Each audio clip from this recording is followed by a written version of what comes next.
Graças e paz, irmãos, nós vamos dar continuidade às nossas devocionais do livro de Salmos e hoje nós vamos meditar um pouco no Salmo 2. Eu não vou ler o texto porque nosso tempo é curto, então eu gostaria que você pausasse agora esse vídeo, lesse o Salmo 2 e aí você voltasse, tá bom? Voltamos? Vamos lá. Então esse salmo é um salmo messiânico, né? Ou seja, ele fala a respeito de Jesus. Vários dos versículos que você leu aí, você vai observar que tem referência lá no Novo Testamento, né? Vários versículos no Novo Testamento são usados em referência a esse texto, porque é um texto que fala sim da pessoa de Jesus. E eu quero destacar alguns versículos aqui e tentar trazer para a nossa realidade nos dias de hoje, né? A primeira coisa que eu quero destacar aqui é o versículo 1 e o versículo 2, que diz que os gentios estavam enfurecidos e estavam conspirando contra o Senhor e contra o seu ungido. Os gentios estavam procurando fazer coisas ruins, maquinando mal contra o ungido do Senhor. E qual a reação de Deus diante dessa situação? A reação de Deus está no versículo 4. Deus estava sentado no seu trono, estava rindo daquela situação. Estava zombando, estava dando gargalhadas, porque o povo estava conspirando contra Deus e contra o seu ungido, e Deus estava rindo daquela situação, porque Ele é muito maior do que tudo isso, porque Ele é muito mais poderoso do que qualquer nação que conspira contra o seu povo, qualquer nação que conspira contra os seus ungidos. Deus ri dessa situação. A segunda coisa que eu quero destacar é com respeito à nossa filiação, com respeito a Deus. O texto vai dizer, no versículo 7, e aqui está dizendo uma referência específica para os reis. Esse texto também era muito usado em referência aos reis da época, em situações que os reis passavam e enfrentavam, né? E que aconteciam com eles, inclusive, no momento que eles estavam sendo empossados no cargo de reis, estavam sendo entronados, né?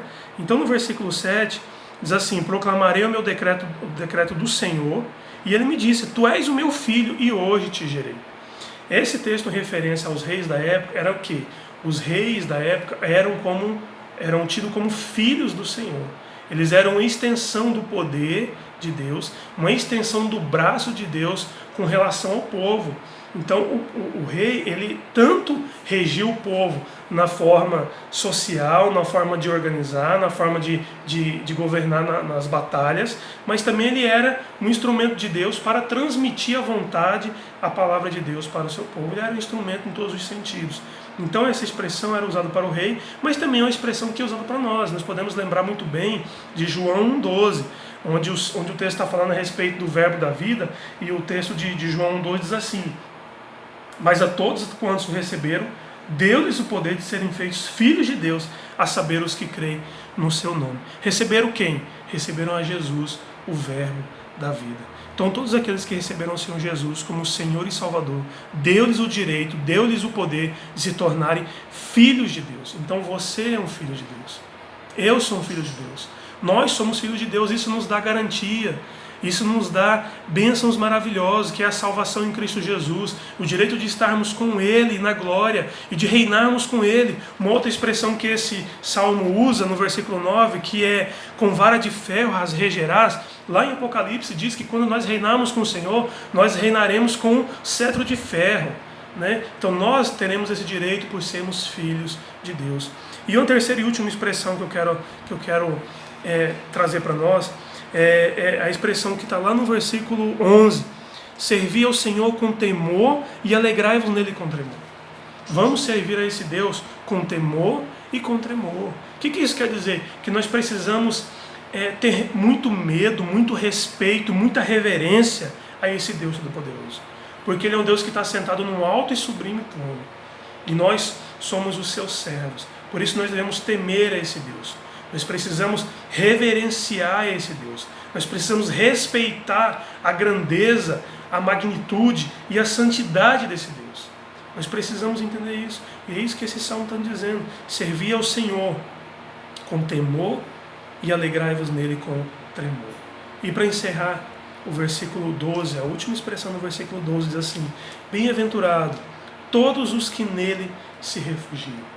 Nesses momentos que nós estamos passando, momentos de incerteza, momentos de dúvida, momento de estarmos trancados dentro de casa, porque nós não sabemos, na real, o poder e a amplitude desse vírus. E nós precisamos nos cuidar realmente como as organizações de saúde estão dizendo.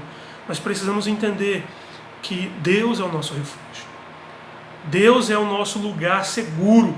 Deus é a nossa fortaleza. Refúgio dá esse sentido de proteção, de lugar de paz, de lugar de sossego, de lugar de segurança, onde nós vamos estar protegidos. E Deus é quem nos proporciona este lugar. Deus é este lugar. Então, irmãos, nesses dias onde nós vamos estar em casa e talvez um pouco preocupados e ansiosos pelas coisas que estão acontecendo, que nós saibamos, que nós entendamos que o nosso refúgio verdadeiro não é apenas o nosso lar, nossa casa, mas é o Senhor. Nele nós precisamos nos refugiar. Nele nós precisamos nos sentir seguros e confiar e depender dele. Então que Deus abençoe você, que Deus abençoe a sua família, que Deus abençoe a sua casa, que Deus esteja protegendo a sua casa, como o Senhor protegeu o seu povo lá no Egito, naquela última praga, na morte dos primogênitos, onde o Senhor guardou os seus, que o Senhor também esteja nos guardando de todo o mal e nos protegendo desse vírus tão mortal e tão devastador que está assolando a humanidade. Deus te abençoe, Deus seja conosco nesses próximos dias. Amém.